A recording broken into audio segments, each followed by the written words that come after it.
acabamos por decidir em gravar, tá, a palestra. Ela será gravada e ela vai ser disponibilizada no nosso site, na área restrita ao associado, tá bom? Depois eu vou fazer os... Então é isso. Vou passar a palavra aqui para o doutor. Doutor, muito obrigado. A palavra aí. Obrigado. Boa tarde a todos. Sinto-me muito honrado aqui de ter sido convidado pela DEPOL para ministrar essa palestra. E como ele falou, o Márcio falou, eu agradeço, Márcio, pelo convite. Né? Agradeço também a delegada Tatiane Fraga, que numa conversa que é minha amiga pessoal e numa conversa bem informal, de grupo de Zap, ela falando que estava mexendo com o ChatGPT e estava gostando, né, para coisas pessoais. E aí ela falou, por que tu tem que me ensinar a mexer nisso aqui? Eu falei brincando assim, rapaz, tu pede para o pessoal da DEPOL me chamar que eu vou lá, sem compromisso, fazer uma oficina, uma palestra, porque eu tenho, né, falado bastante sobre esse assunto, né, e principalmente na área do direito, e já falei, né, em várias instituições. Aí acho que ela levou a sério e levou a ideia lá, né, então surgiu como uma brincadeira e foi, né, a gente foi conversando e foi organizando, né, e então a gente amadureceu a ideia. Então é um prazer muito grande. Eu comecei a me interessar, eu sempre me interessei por tecnologia além do direito, né, de querer mexer com coisas, né, nessa área, mas não tenho formação acadêmica, não tenho formação técnica nisso, mas sempre fui curioso, entusiasta dessas plataformas. E quando surgiu essa questão da inteligência artificial generativa, eu vou explicar tudo aqui, então realmente a gente viu que o mundo tá sofrendo uma revolução, e aí eu vi que a gente tinha necessidade de trazer isso para o direito, que é um mundo fechado, é um mundo muito conservador, um mundo muito avesso a mudanças, mas a gente tem que tentar.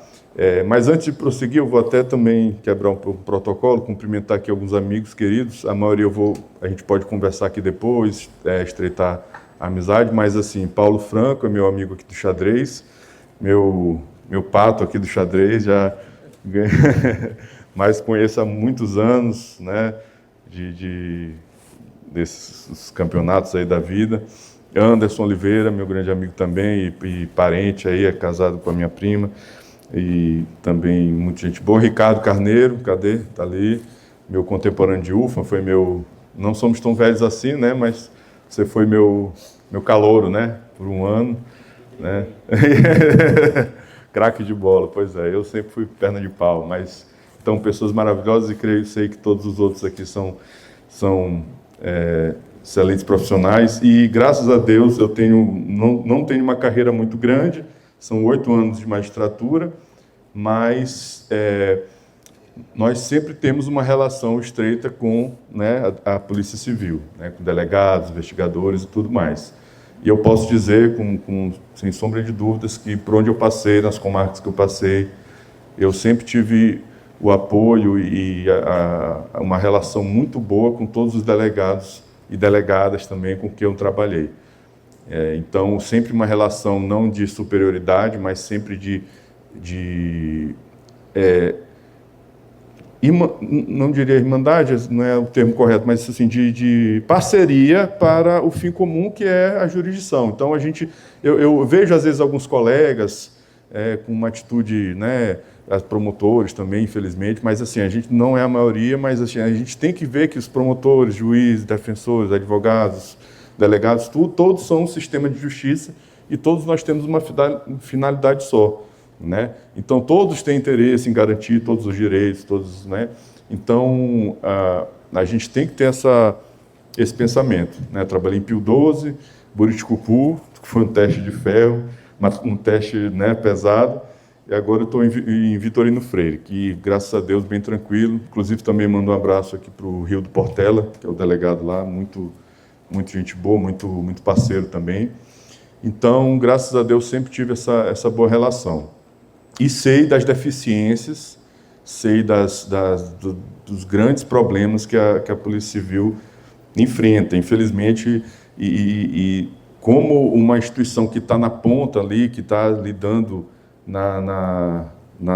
diferente do juiz, que está só lá no gabinete, né, no PJE, bonitinho, no ar-condicionado, né, é muito bom, né? Às vezes a gente critica e não sabe a realidade. E a gente sabe que o executivo, às vezes, não dá as condições necessárias. Então, mas parece que não tem a ver com o que eu vou falar, mas tem, porque a gente vai falar aqui de alguns recursos que parecem até uma coisa muito avançada.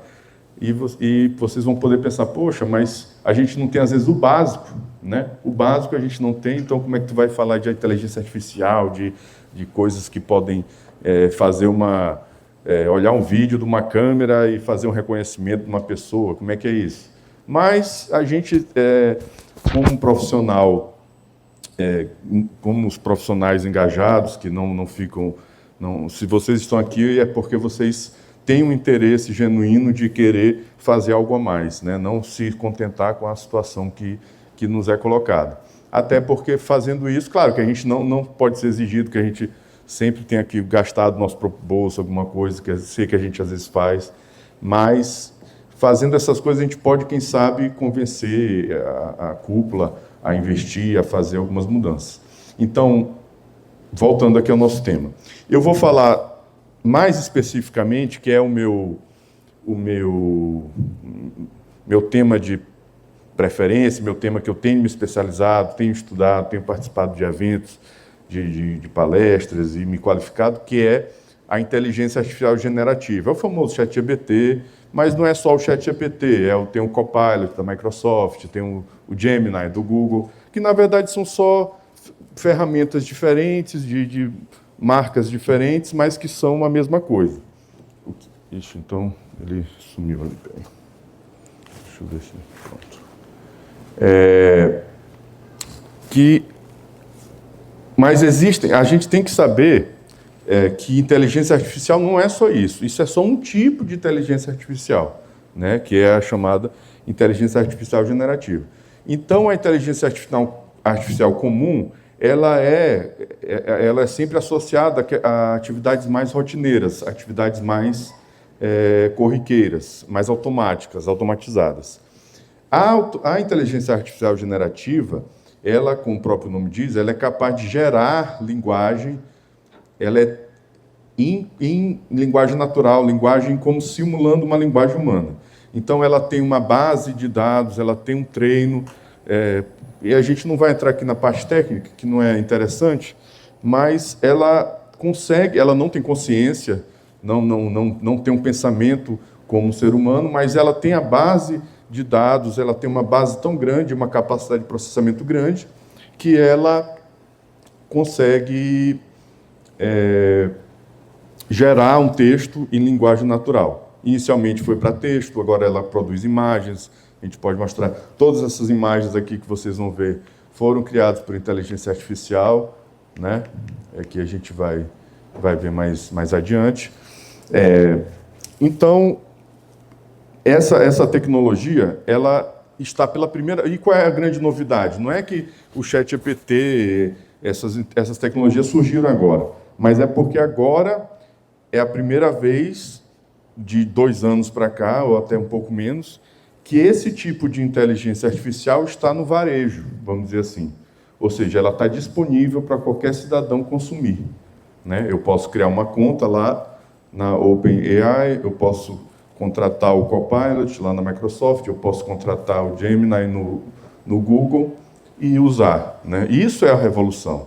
Então, eu não preciso ter nenhum conhecimento de programação, de absolutamente nada, para saber utilizá-la. O que eu preciso é saber a minha área de conhecimento, saber o que eu quero usar, e eu vou ter um bom resultado com ela.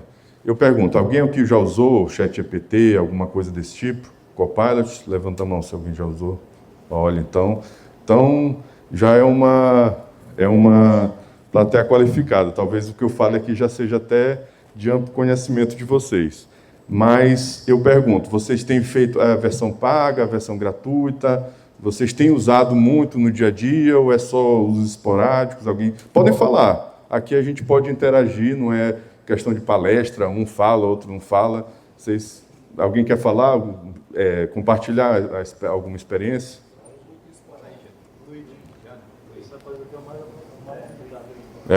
Usa muito, usa a versão paga. Certo. Já tudo, né? Pois é. Talvez, aí eu vou precisar então da ajuda de vocês na hora da parte prática. Eu gosto sempre de fazer coisas ao vivo aqui, né? Eu trago uns prompts aqui, modelo, mas é sempre... mas assim, é bom para esses eventos aqui, porque sempre tem alguém que já usa e tal, mas aí a gente já passa a experiência para quem não usa. E às vezes a quem não usa, que nunca nem abriu, vai ficar, né, de queixo caído. Porque o meu objetivo não é nem... eu estou ensinando aqui, eu sou palestrante, não, de jeito nenhum. É só despertar esse gosto pela conhecer e dissipar alguns mitos, porque tem muita resistência, eu sei que tem, e é natural, tá? Muitos mitos a gente tem que dissipar, e a partir daí cada um vai fazer seu uso próprio, sua própria, caminhar com seus próprios passos. Por quê? Porque a experiência da inteligência artificial generativa, ela é muito pessoal, né? Muito pessoal. Então, não adianta eu pegar uma lista de perguntas aqui, vender para vocês, dizer, com essa lista todo mundo aqui vai resolver sua delegacia e pronto. Não, é uma coisa muito pessoal. Então, o objetivo aqui é isso, é trazer reflexão, trazer cuidados, trazer principalmente também questões éticas que são muito importantes, o que não fazer, que é até às vezes mais importante do que ensinar como mexer, é ensinar o que não fazer, tá? Então, assim, eu vou passar pela apresentação, para não fugir muito.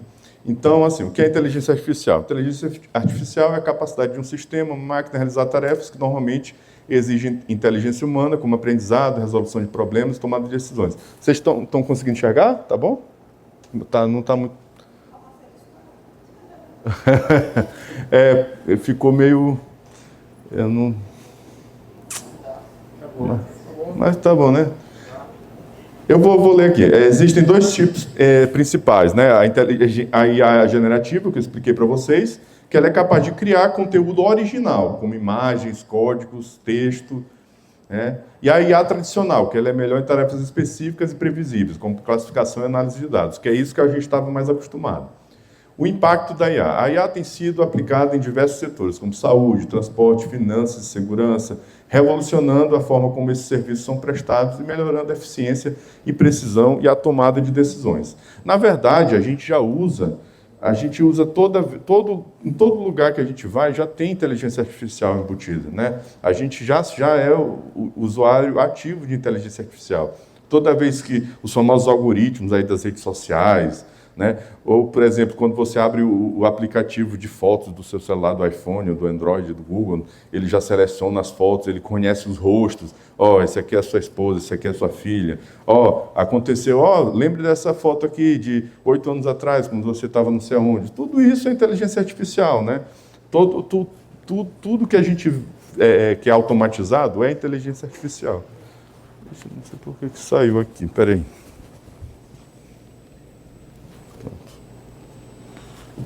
Perdão. Então vamos lá. Agora, aí eu vou trazer alguns exemplos de aplicações para a Polícia Civil, né? Claro que essas tecnologias elas são aplicáveis para tudo, né? Mas como o foco aqui é a Polícia Civil, a gente trouxe alguns exemplos, mas isso, como eu digo, as possibilidades de aplicação são tantas que é só exemplos mesmo, né?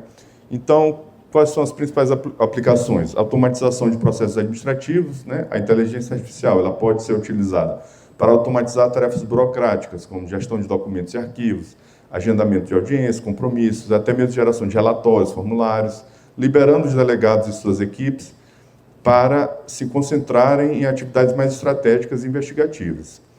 Análise de dados, previsão de crimes, sistemas de IA podem analisar grandes volumes de dados criminais, identificando padrões, tendências que podem ajudar a prever a ocorrência de crimes. Essas ferramentas de análise preditiva podem auxiliar os delegados a direcionar seus esforços e recursos de forma mais eficiente, antecipando e prevenindo delitos. Reconhecimento de imagens e vídeos. A IA pode ser empregada para a identificação de suspeitos em imagens, vídeos, bem como análise de cenas de crime, auxiliando os delegados a obter provas, pistas valiosas para a investigação de forma mais rápida e precisa. O que a gente vai focar aqui mais é essa primeira aqui, que é onde a inteligência artificial generativa ela pode nos ajudar, né? Que é justamente essa parte mais burocrática que a gente tem que fazer, porque todos nós aqui trabalhamos com texto o tempo todo, temos que escrever, e nós nos deparamos muitas vezes com aquela chamada síndrome da tela branca, né? A gente às vezes não tem inspiração para escrever nem nada, ou tem que corrigir, tem que...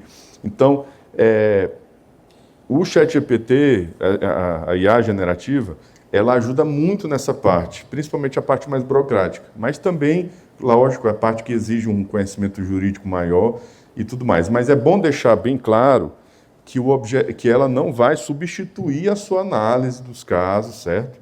Ela não é feita para ser o substituto do delegado ou de qualquer ator da justiça. Ela é apenas para facilitar, agilizar uma coisa que você já faria, você já faz, mas ela vai fazer em menos tempo, com uma produtividade maior, uma qualidade maior e uma capacidade de organização, de coesão muito melhor, né? Porque ele é como se fosse um grande assistente, o melhor assistente que você vai poder ter, o melhor estagiário, o melhor assessor, certo? À sua disposição ali 24 horas por dia, 7 dias por semana.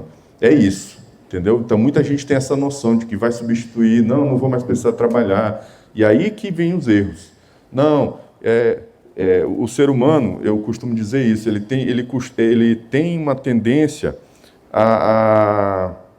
a usar as ferramentas como uma muleta, assim. Ixi, agora então, pronto, ele vai fazer tudo para mim e acabou. Na verdade, é o contrário.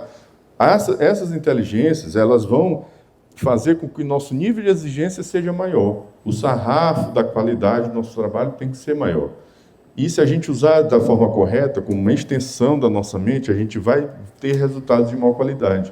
Então, a gente vai ver que não vai haver mais desculpa para fazer coisas mais mal feitas, com erros, porque ele vai corrigir, ele pode corrigir coisas que você já fez, ele pode estruturar. Tudo isso vai ficar na parte prática, eu vou mostrar, a gente vai ter bastante tempo, que é onde é mais interessante. Então, essas outras duas aqui é uma coisa mais aprofundada, que precisaria de palestras específicas, demonstrações específicas, mas não são coisas impossíveis, coisas do futuro. Eu fiz questão de botar aqui, porque isso já existe, já seria possível. E ferramentas que também já estão no varejo, né? Você pode... Tem ferramentas de inteligência artificial que lêem imagens, que fazem essas leituras de cenas de crime. Aí seria uma coisa da gente tentar... Eu sei que, voltando àquela história, às vezes a gente não tem um básico, né? Mas sonhar não custa nada. A gente tem que mirar alto, né? E, de repente, o Estado tem dinheiro. O Estado que eu digo geral, é o Judiciário, o Ministério Público, os orçamentos, o dinheiro está aí, a gente paga impostos altos, a gente sabe como é. Então, falta gestão desses recursos, né? Então, se fizesse uma gestão adequada, ia ter, na verdade, uma eficiência maior e ia até reduzir os custos. Então, eu costumo dizer lá no tribunal, que eu já dei algumas palestras para a cúpula lá, para a diretoria geral, corregedoria, e eu busco... Eu sei que é um trabalho de formiguinha, que é difícil convencer, mas, assim, se as cúpulas das nossas instituições entenderem que tecnologia não deve ser vista como um investimento lateral, como uma coisa que é uma atividade meio, uma coisa que é uma perfumaria, que é uma coisa que tem que ser central, que é da atividade fim, que vai melhorar a atividade fim muito, com essas tecnologias que estão aparecendo aí, nós vamos melhorar muito, inclusive na questão de custos, né? Então, é muito importante que essa parte de tecnologia seja vista como políticas centrais e não acessórias, né? Para que um dia a gente possa ter essas... Eu tive a oportunidade de participar de um evento em São Paulo no mês passado, muito bom, que falou de todas essas tecnologias, e aí eu tive contato com um delegado de São Paulo que trabalha, que ele é o chefe dessa parte de tecnologia. Ele diz que está há anos lá só cuidando dessa parte. Ele diz que até sente falta da atividade fim, de ir para a rua, de investigar. Mas ele adotou isso como missão e ele tem carta branca e ele me mostrou tantos sistemas que eu posso até passar o contato. Eu peguei o contato dele, se for interessante, porque ele até mostrou, a gente no jantar, assim, depois do evento, ele tirou uma foto minha, deixa eu tirar uma foto tua bem aqui.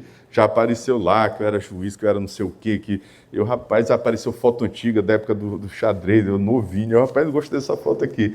E aí, ele falou, tem várias ferramentas, aí a foto pegou, ele tirou uma foto e pegou sem querer a foto do senhor que estava numa mesa atrás. Aí... E o cidadão que estava atrás era de São Paulo. Então, o aplicativo lá já pegou toda a ficha do cidadão, o que ele era, onde é que ele morava. Rapaz, que coisa impressionante.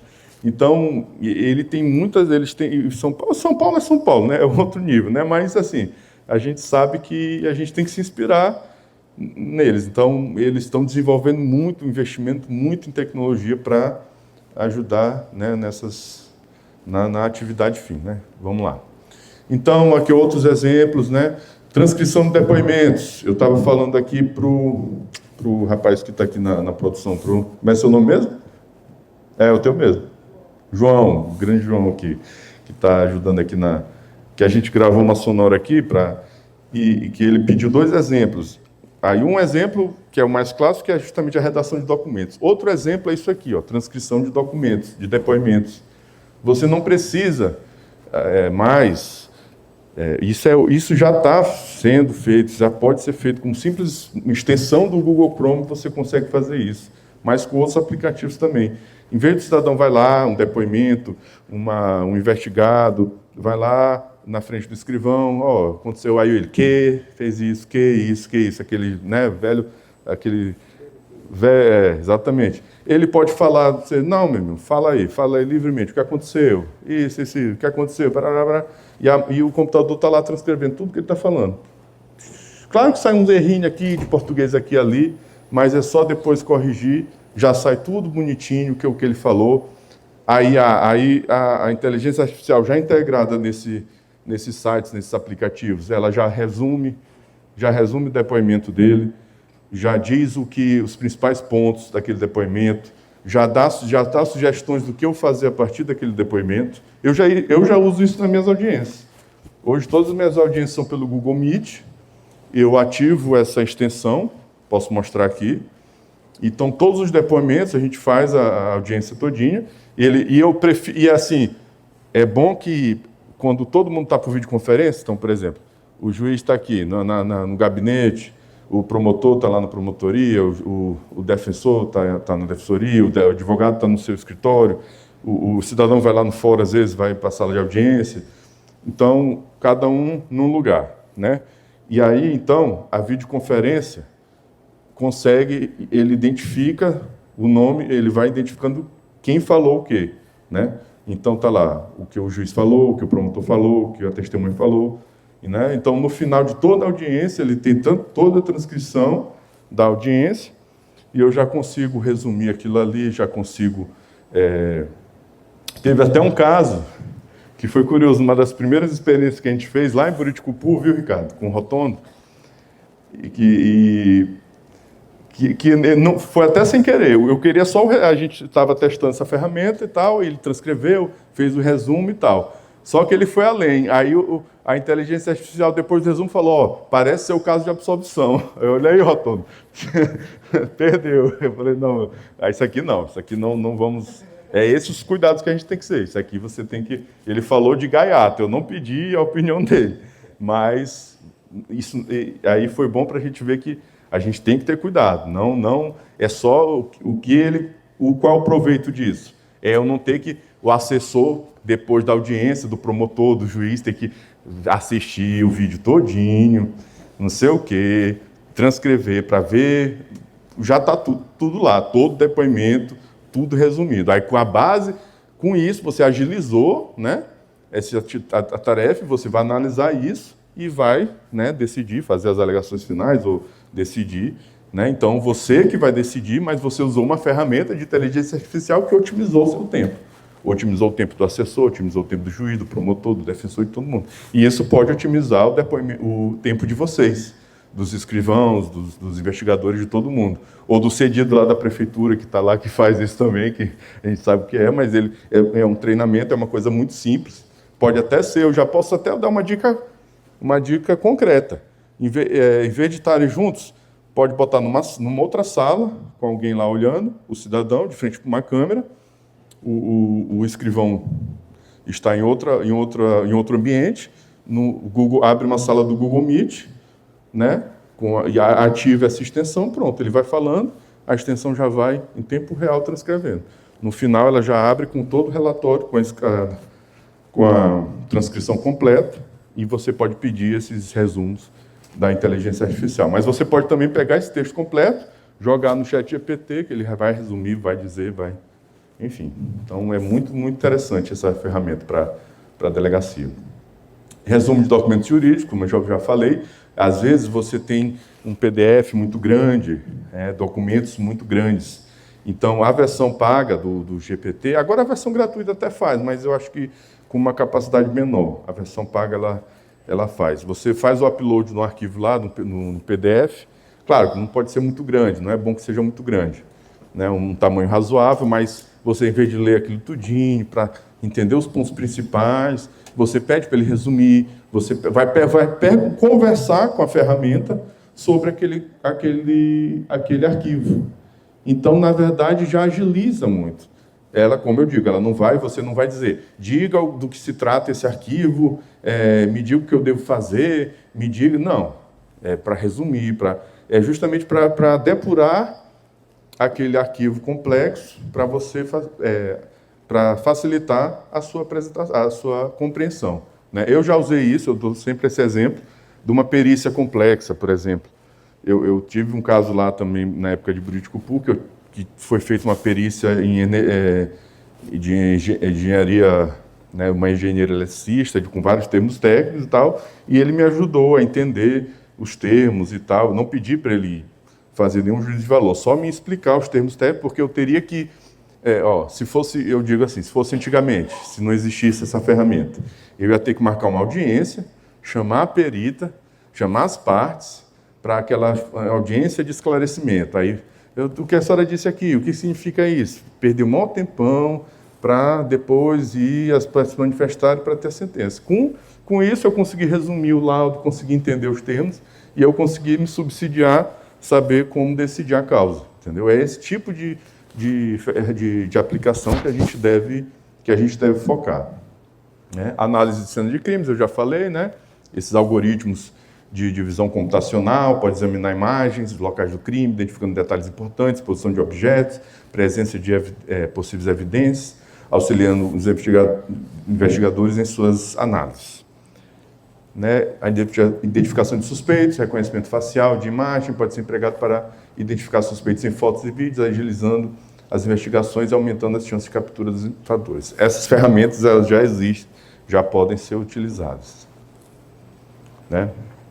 Então, aqui a gente precisaria, né, fazer um levantamento das necessidades, né, seleção das ferramentas e o treinamento de pessoal. Claro, isso aqui eu estou falando já é realmente de uma... Como eu estava conversando com o Ricardo aqui antes do início, que era assim, a gente está fazendo por conta própria. Então, por exemplo, eu pago minha versão do ChatGPT, os dois colegas aqui pagam por conta própria, porque sabem que vale a pena, você agilizar o seu serviço, mesmo que você...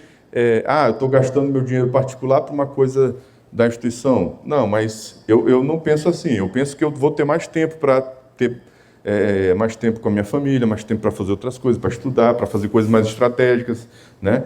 Então, assim, a gente, por conta própria, faz isso, né, como forma de melhorar a nossa atividade e ter mais tempo. Só que o ideal é tentar fazer isso a nível institucional, né? E é isso que eu estou tentando, por isso que eu estou fazendo essas palestras, conversando com pessoas que têm algum poder de decisão, porque existem já sistemas em outros tribunais, em outras polícias e outros ministérios públicos, Tribunal de Contas. Eu tenho me informado sobre isso, que já estão integrados, né? Então, o ideal é isso, que a gente faça o levantamento das necessidades, veja quais são as ferramentas e faça um treinamento para que a gente não precise fazer isso por conta própria. Mas, enquanto isso não acontece, a gente não vai ficar parado, a gente vai, né, se esforçar para tentar melhorar. Então, por exemplo, já pensou se na hora que eu fizesse um upload lá do meu inquérito, ele já gerasse um relatório, né, o PJE, porque é uma coisa mecânica, né? Muitos, claro, tem casos mais complicados, né? Assim como, vamos supor, você faz um relatório, manda os documentos lá no PJE, esse aqui é o inquérito, eu já analisei, e o caso é de indiciamento pelo crime de roubo circunstanciado, uso de arma de fogo e concurso de pessoas. Aí ele já faria um relatório pelos dados que tem, já faria o relatório lá. Aí já chegaria para o juiz, nem ia para o juiz, na verdade, já ia para o Ministério Público direto. O Ministério Público já, com um cliquezinho, já faria a denúncia. Não, eu analisei o caso, realmente tem elementos, tem indício de materialidade de autoria, eu quero fazer a denúncia. A denúncia é só um formulário padrão também. A maioria dos casos, claro, sempre tem os casos mais complicados. Mas a maioria ele vai pegar os dados lá e tal, fulano de tal, cometeu no dia tal, tal hora, tal lugar, acompanhado de fulano, não sei o que, e o juiz, ao receber, realmente, tem elementos para eu receber essa denúncia. É o caso de recebimento. Também era para estar integrado já um botãozinho, já fazer a minuta, né? Então, nada disso significa que a gente delegou, né, para a inteligência artificial as decisões, mas mecanizou apenas essa parte burocrática, a parte, né, da mão na massa, né, vamos dizer assim, agilizando o trabalho de todo mundo. Né? E com isso a gente tem uma redução de custo, um ganho de produtividade, ganho de tempo. Né? Então a ideia, na verdade, é essa. Né? Como é uma frase que eu também aprendi nesses estudos sobre isso, que é a gente tem que parar de melhorar coisas que nem precisam mais ser feitas. Então eu achei muito interessante que a gente às vezes aprende uma forma de fazer mais rápido um relatório, fazer mais rápido uma decisão, que, na verdade, nem precisaria, mas nem está sendo feito. Né? Então, tem, por exemplo, no meu caso do judiciário, muitas certidões são coisas muito automáticas. Então, aí tem um monte de servidor para fazer aquela mesma coisa. Né? Então, a gente sempre está criando formas de melhorar coisas que nem precisam mais estar sendo feitas. Então, essas ferramentas vão nos ajudar nisso. Aqui, desafios e considerações éticas. Aqui é muito importante. Esse ponto é muito importante porque a gente tem que ter muito cuidado com essas ferramentas. Primeira questão aqui, privacidade e segurança de dados.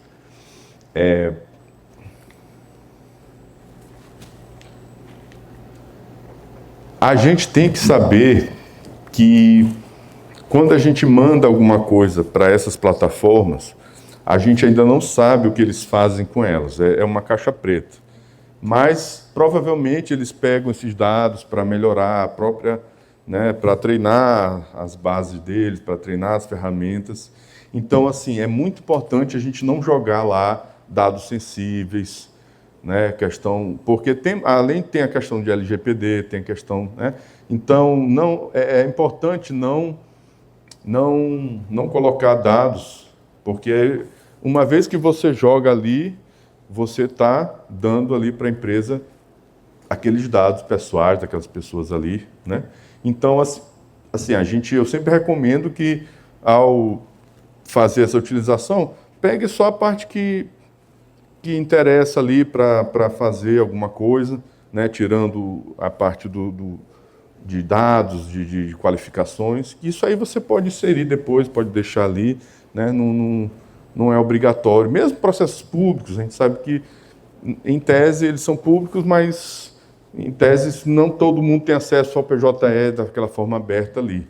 Né? Por exemplo, uma pessoa que não tem o acesso externo, ele é mais limitado, né? Não tem um acesso total aos documentos e tudo mais. Né? Então, fica essa ressalva aqui, né, de não colocar dados pessoais, dados sensíveis.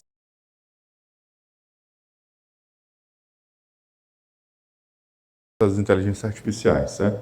Viés de discriminação, que os algoritmos da IA podem refletir preconceitos presentes nos dados de treinamento, portanto é crucial analisar e mitigar possíveis vieses que possam levar os resultados discriminatórios durante as investigações. Aqui é porque, na verdade,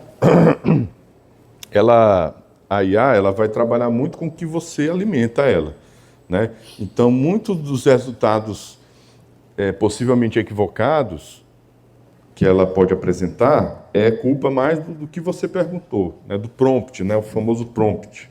Prompt nada mais é do que a pergunta, o comando que você dá para ela te responder, né? Isso a gente descobre também, usando isso, que a gente não sabe perguntar. A gente acha que é uma coisa fácil, mas não é.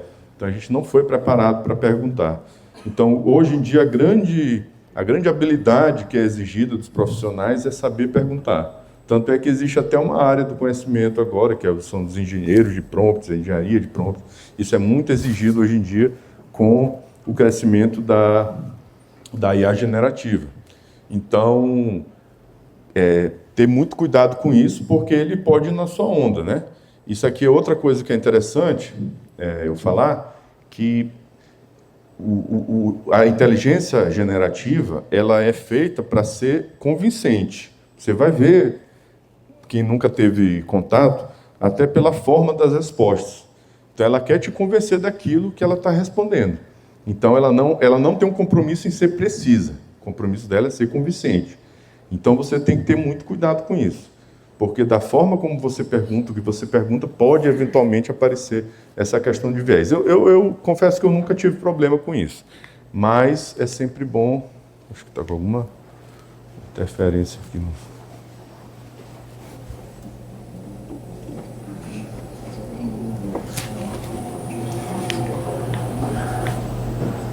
Certo.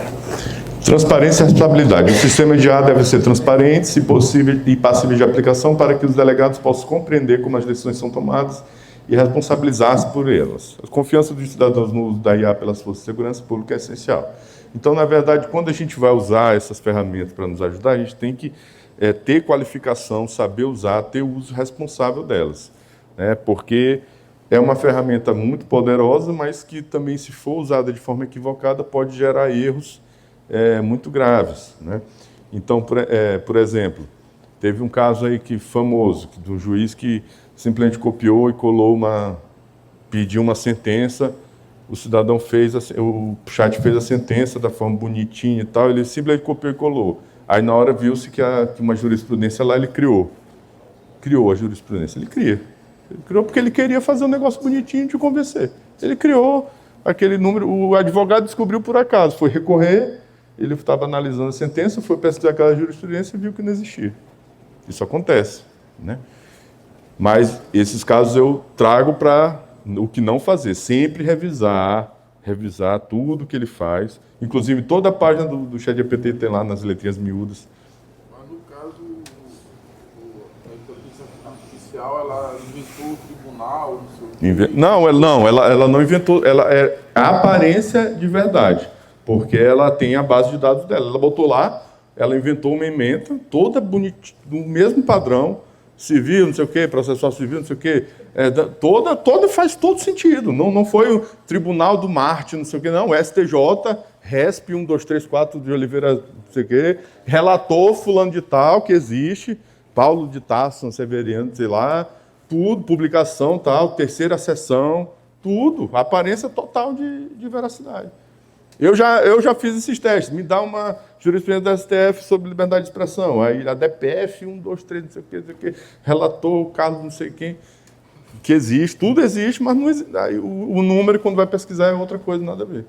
Entendeu? Chama-se alucinação, né? Isso tem até um termo técnico para essa IA generativa. Isso é uma fonte de estudo. Mas isso, gente, como eu falo, não é que, então não presta, meu Deus, ela é malvada, não vamos descartar. Não é isso. A culpa é do usuário. O usuário tem que saber que isso pode acontecer. Isso é raro. Se você souber, isso acontece mais na versão gratuita, lá no 3.5, os mais recentes está muito mais depurado, até porque ele pesquisa na internet. Mas, assim, se você usar ele, achar que ele vai ser um oráculo, que vai te dar todas as respostas, aí você vai se arrebentar. Não tem outro jeito. Então, é aquela coisa. o erro, a culpa não é da ferramenta, é do usuário, né? Outro caso, não sei se vocês viram aí recente, aí não foi bem de alucinação, mas foi de falta de cuidado e preguiça, e usar a ferramenta como muleta. O cidadão colocou um prompt assim: haja como um jornalista de tantos anos de experiência e escreva uma matéria sobre não sei o que lá. Aí ele escreveu, bonitinho, ficou maravilhosa a matéria, perfeito. O que o cidadão fez? Copiou tudinho. Nem se deu trabalho, saiu o prompt, saiu a resposta, 100%. E imprimiu, o jornal saiu, circulou desse jeito. Eu até achei que era fake, cara. Eu juro por Deus, eu fui pesquisar, rapaz, eu não vou. Eu ia até fazer, agora eu estou negócio de Instagram, YouTube, me meti nessas. Mas eu ia até fazer um post disso no Instagram, mas rapaz, isso aqui deve ser fake. Mas eu fui atrás, aí eu vi que era verdade mesmo. E saiu a versão impressa. Quer dizer, isso é culpa do ChatGPT? Não é culpa do cidadão lá. Provavelmente, com todo respeito, esse jornalista aí, antes do ChatGPT, já fazia uma coisa sem revisar, já fazia uma coisa Ctrl-C, Ctrl-V, entendeu? Então, é a preguiça mental. O ser humano, o cara que for preguiçoso, que for relapso, ele vai ser com ou sem a ferramenta. Só que a ferramenta ajuda também. Quem não quer nem ter esse trabalho de... Como é que um jornalista faz isso? O cara abre mão da capacidade dele de redigir uma matéria. Tem que usar. Um jornalista se beneficia muito de uma IA generativa. Nós, do direito, vamos nos beneficiando muito. Mas não desse jeito. Não desse jeito. É para ajudar, ele pode ajudar a fazer, estruturar melhor a matéria, dar insights, olha, que tipos de coisas que eu posso abordar numa matéria jornalística sobre tal fato, sobre crise climática, sei lá o quê. Ele vai dar, vocês vão ver, tudo isso aqui a gente vai ver. Então, é para potencializar o nosso... Então, a gente tem que ser responsável, né? Enfim, então são casos que a gente tem que ter muito cuidado, mas a questão ética, o senso ético e de responsabilidade é sempre nosso. Por isso que eu faço questão de vir nesses eventos, de participar e para instituições diferentes, públicos diferentes, para a gente, né? Porque se a pessoa for entrar nesse meio sem qualificação, sem saber do que se trata, ela vai trocar os pés pelas mãos e vai acabar se complicando, né? Então, tendências e inovações, aqui, ó, assistentes virtuais, né, que é justamente o ChatGPT, que ela é baseada na IA conversacional, né, capaz de interagir naturalmente com o delegado, transformar a maneira como eles acessam e gerenciam informações, tornando suas rotinas mais eficientes e produtivas. À medida que a tecnologia da IA evolui, novas aplicações e funcionalidades surgirão, permitindo que as delegacias de polícia se mantenham na vanguarda da inovação e melhorem constantemente seus serviços à sociedade. Então, é importante destacar isso, que as atualizações dessas tecnologias são exponenciais. Então, é questão de semanas, dias, toda hora surge uma novidade, né? Então, às vezes até de uma palestra a outra que eu dou, eu tenho que atualizar alguma coisa, é uma coisa diferente, que ainda tem muita coisa para evoluir, né? Essa questão da IA conversacional, é isso que como eu estava dizendo, essa questão da IA generativa, da criação de textos e linguagem natural, isso já existia também. Só que agora que veio para o varejo, você vê que eles fizeram no formato de chat mesmo, por isso que o nome é ChatGPT. O GPT é a tecnologia, né? Generative Pre-trained Transformer, né? Que é o termo técnico. E o chat foi que eles embutiram no chat onde você pode interagir. E aí a gente vai ver mais na parte prática que você você pergunta, ele responde e acabou. Não, você vai continuando. Você vai fazendo como se você tivesse um atendimento desse de empresa, ou tivesse, né, que você vai conversando com um robô ali. Então, à medida que você vai conversando, você vai obtendo até melhores respostas. E é aquela dialética ali que vai produzindo sempre um conteúdo melhor. E às vezes você tem ideias de perguntas melhores a partir das respostas dele, né? Então, essa interação, que ela é muito interessante. E tem recursos, eu posso mostrar também do celular, que tem um aplicativo, não sei se os colegas já sabem também, tem um aplicativo de iPhone, né, que sincroniza direto com sua conta do ChatGPT, eu acho que tem para Android também, e nela já eles prometem coisas revolucionárias, mas ainda não chegou tudo. Mas, por exemplo, tem um assistente de voz, né? Então, eu posso gravar por voz mesmo aqui. Se quiser, eu posso até demonstrar aqui ao vivo. Faça, aí ele responde por voz, imitando uma pessoa, né? E só que transcrevendo tudo, né? Então, por exemplo, pode chegar uma forma. Hoje tem as delegacias virtuais, né, e tal, mas tem muito atendimento ainda no corpo a corpo, né?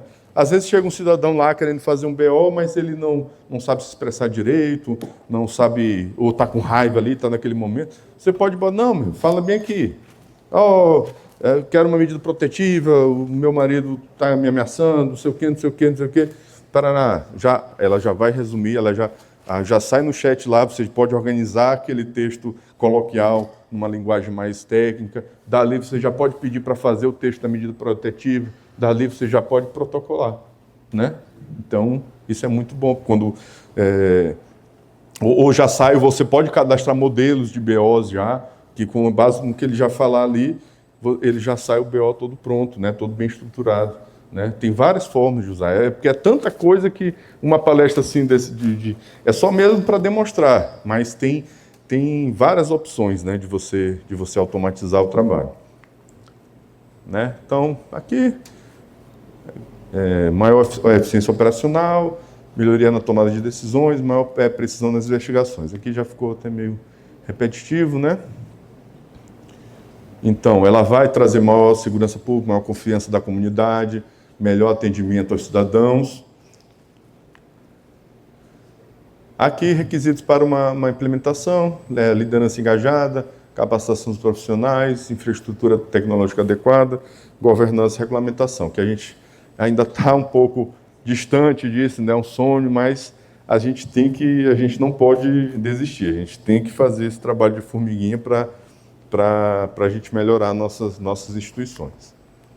Né? Então, essa aqui as considerações finais e perguntas dessa parte teórica. Agora,